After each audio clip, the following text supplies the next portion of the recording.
Morning बच्चा लोग। चलो अब उसी पैटर्न पे क्वेश्चन नंबर 4 हम लोग सॉल्व करेंगे। अब क्वेश्चन नंबर 4 अगर ध्यान से देखो तो 100 से 1000 के बीच में 3 अंकीय संख्या है, जिसमें जो दहाई का अंक है यानी कि जहां पे देखो लिखा हुआ है बीच की संख्या जो है वो कितनी है, तो 0 है। तो जाहिर सी बात है पहली संख्या इकाई, दूसरी दहाई और तीसरा सैकड़ा, और उसमें से फिक्स है कि जो बीच की संख्या है वो क्या है भाई, तो 0 है। तो अब इसमें एक बात और कहा कि इन तीनों अंकों को अगर आपस में जोड़ा जाए तो उसका टोटल योगफल होता है कितना, 11। फिर अगर सैकड़े को इकाई के स्थान पर रख दें और इकाई को सैकड़े के स्थान पर रख दें तो नई संख्या पूर्व संख्या से 495 में बड़ी हो जाती है। तो अब है कि संख्या का मान बताना है। क्वेश्चन आप एक बार अपने किताब में भी देख लें और इसको जरा ध्यान से समझें कि अब इसको अब देखा जाए तो बिल्कुल क्वेश्चन नंबर 3 के पैटर्न पे भी ये क्वेश्चन है, बस थोड़ा सा इसमें माइनर एक चेंज है। अब देखो कैसे करते हैं इसमें हम लोग। लाइए तो फिर से अगर यहां पर कहें तो लेट, अब इसमें 100 डिजिट जो है इसको हम मानते हैं कि ये हुआ x। जो टेंस डिजिट जो है ये फिक्स है कि भैया ये कितना है, तो 0। और जो यूनिट डिजिट है इसके बारे में भी हमको पता नहीं है, इसको हम मान लेते हैं y। क्लियर। अब यहां पर जो हमको संख्या जो प्राप्त होगी, जो नंबर हमको जो प्राप्त होगा, अब वो जो होगा वो ये होगा 100x, क्योंकि ये x जो है वो 100 यूनिट पे है, प्लस 0 प्लस y। अच्छा, तो हम लोग इसको 100x प्लस y भी लिख सकते हैं। तो हमारी जो पुरानी संख्या जो है या जो कहा जाए तो हमारे पास जो संख्या बन रही है वो बन रहा है 100x प्लस y। अब इसमें एक चीज देखिए, क्वेश्चन में ये दिया हुआ है कि अब इसी क्वेश्चन में जो अगला पॉइंट जो दिया हुआ है वो कुछ ऐसे दिया है कि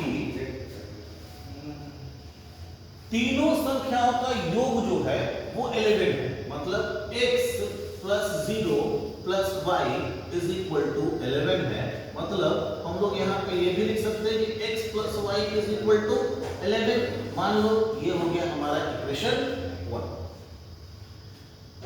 अब आगे बच्चा सॉल्व करते हैं इसको। अब पहुंचते हैं क्वेश्चन पे। अब क्वेश्चन हमारा ये कहता है कि तीन की यदि सैकड़े और इकाई के अंक को परस्पर बदल दिया जाए तो अगर बदलते हैं तो आफ्टर एक्सचेंज जो अब न्यू नंबर जो आएगा वो ये होगा कि x की जगह पे y और y की जगह पे x रख दें। अब नया नंबर जो होगा वो हो जाएगा 100y प्लस 0 प्लस x, यानी कि 100y प्लस x। अब देखिए, अब यहां पर समझिए तो ये हो गया हमारा नई संख्या और यहां पर जो है ये हो गई हमारी पुरानी संख्या। अब क्वेश्चन से देखा जाए तो नई संख्या पुरानी वाली संख्या से 495 बड़ी है। दैट इज, अब आइए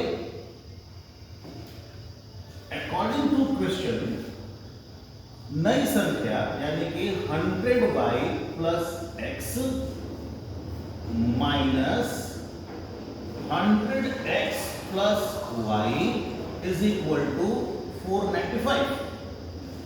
ब्रैकेट सॉल्व करें तो 100y plus x minus 100x plus y is equal to 495।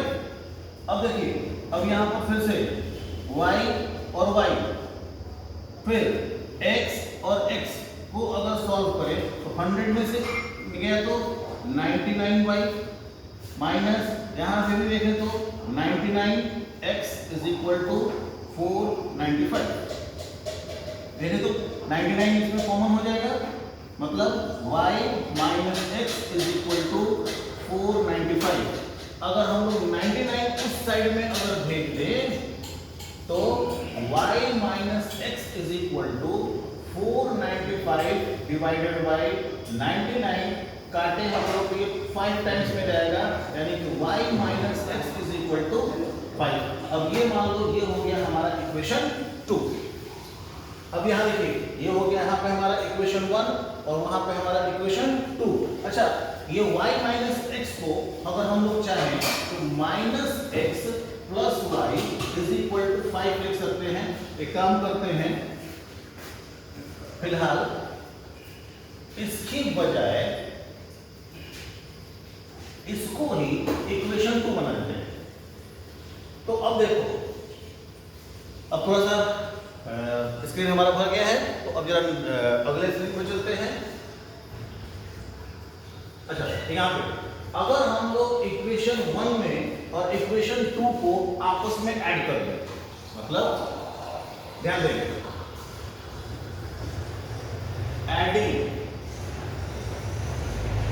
Equation 1 and equation 2 अगर ऐड करें तो x plus Y is equal to, यहाँ पे इक्वेशन 1 में था x plus Y is equal to 11 और यहाँ पर था minus X plus Y is equal to, यहाँ पे देखिए हम लोगों को मिला था 5। अब दोनों को ऐड करेंगे तो ये x और ये x जाएगा और यहाँ पे हो जाएगा 2y इज इक्वल टू 16, यानी कि y इज इक्वल टू हो जाएगा 16 डिवाइडेड बाई 2, यानी रिजल्ट होगा 8, यानी कि y की वैल्यू हुई 8। अगेन y की वैल्यू मिल गई तो put the value of y in equation 1 में, इक्वेशन 1 में अगर हम y की वैल्यू पुट करते हैं तो अब यहां पर देखो x plus Y is equal to 11 है, तो x plus 8 is equal to 11, that is x is equal to 11 minus 8 is equal to 2। ध्यान देंगे, अब यहां पर बात करते हैं, x का वैल्यू हमको मिल गया 2, y की वैल्यू मिल गई हमको 8, तो जो नंबर होगा वो होगा 208। ये हो गया हमारा फाइनल आंसर। होप सो अब आपको इस क्वेश्चन को कैसे सॉल्व करना है अब आप लोग बहुत अच्छे से समझ गए होंगे। तो इस वीडियो में फिलहाल इतना ही, फिर मिलते हैं अगले क्वेश्चन पे, तब तक के लिए गुड बाय।